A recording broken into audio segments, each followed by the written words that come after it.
If you study European homes built before the mid-20th century, especially those shaped by war, occupation, and rationing, one detail appears again and again: solid mechanical electrical switches, not decorative replicas, not convenience devices, but heavy physical switches designed to be felt, heard, and trusted. Grandparents did not prefer them out of nostalgia. They preferred them because they worked under pressure during shortages, blackouts, bomb damage, and unstable power. That same reasoning explains why many electricians still favor them today, especially in infrastructure meant to survive decades rather than trends. Manual switches were designed for unstable grids and wartime realities. Across Europe, electrical grids were anything but stable from the First World War through the Cold War. Power surges, brownouts, and sudden outages were normal, not exceptions. Manual switches used simple mechanical contacts that physically opened and closed a circuit. When power returned unpredictably, these switches did not fail silently. They either conducted or they did not. There was no logic board to burn out, no relay to fuse, no software state to corrupt. In bombed cities and rural homes alike, a manual switch allowed occupants to isolate circuits instantly. If a line sparked or a fixture overheated, cutting power required no diagnosis, no reset sequence, and no external component. You flipped it off and the circuit was dead. That reliability mattered when fires spread faster than emergency services could respond. Tactile feedback mattered when visibility and certainty were limited. Older European switches were intentionally stiff. You felt resistance, then a decisive snap. That feedback was not accidental. In blackout conditions, during air raids, or when working by candlelight, people needed certainty. A manual switch told you through touch and sound that power had changed state. There was no ambiguity. Electricians still value this today when working in industrial or emergency systems. A switch that provides physical confirmation reduces errors. In survival or off-grid setups, the same principle applies. If you are managing limited power from a generator or solar battery bank, a manual disconnect ensures you know exactly what is energized and what is not, without relying on indicator lights that can fail. Mechanical simplicity made repair possible under scarcity. European grandparents lived in a world where replacement parts were rare and expensive. Manual switches could be opened, cleaned, tightened, or reassembled with basic tools. Contacts could be filed, springs could be adjusted, a cracked bakelite housing could still function safely. Electronic switches introduced dependency.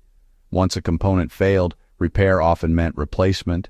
That was unacceptable in environments shaped by rationing, embargoes, and long supply interruptions. Electricians learned the same lesson. Mechanical systems degrade predictably. Electronic systems often fail abruptly. Today, this knowledge applies directly to anyone building a long-term retreat, restoring an old property, or designing resilient infrastructure. Choosing mechanical switches in critical circuits means fewer unknown failure modes and easier field repairs.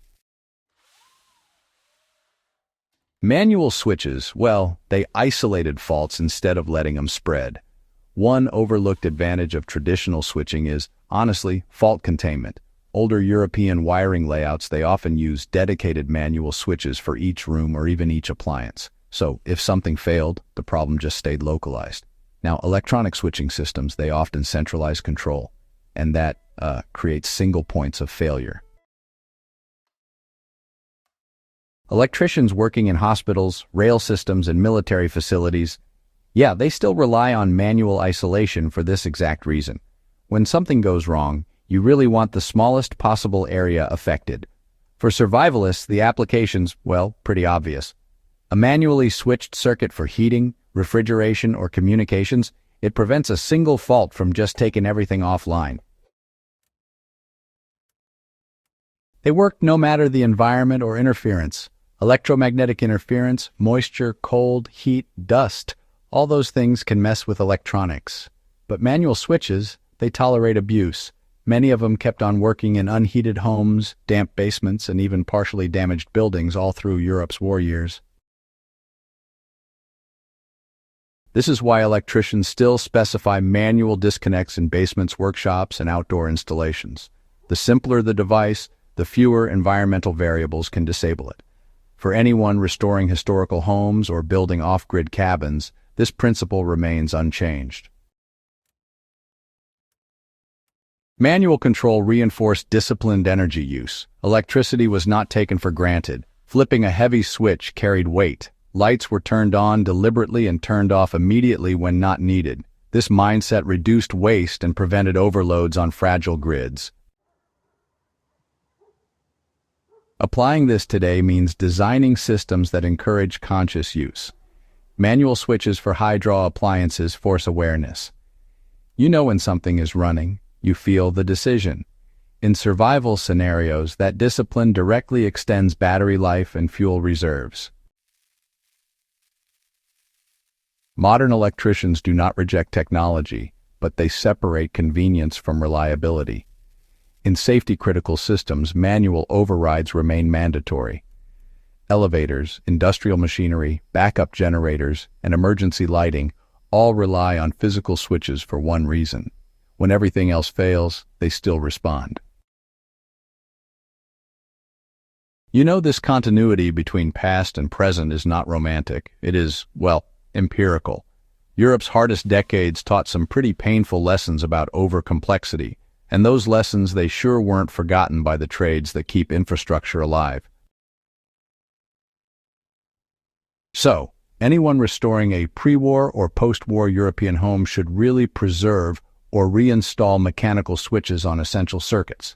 And anyone building an off-grid system ought to prioritize manual disconnects for batteries, inverters, and generators.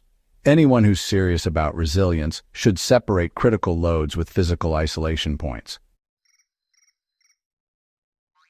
This isn't about rejecting modern convenience, not at all. It's about understanding where simplicity actually outperforms innovation. European grandparents, they understood this almost instinctively. And electricians still do, because, well, the laws of physics haven't changed.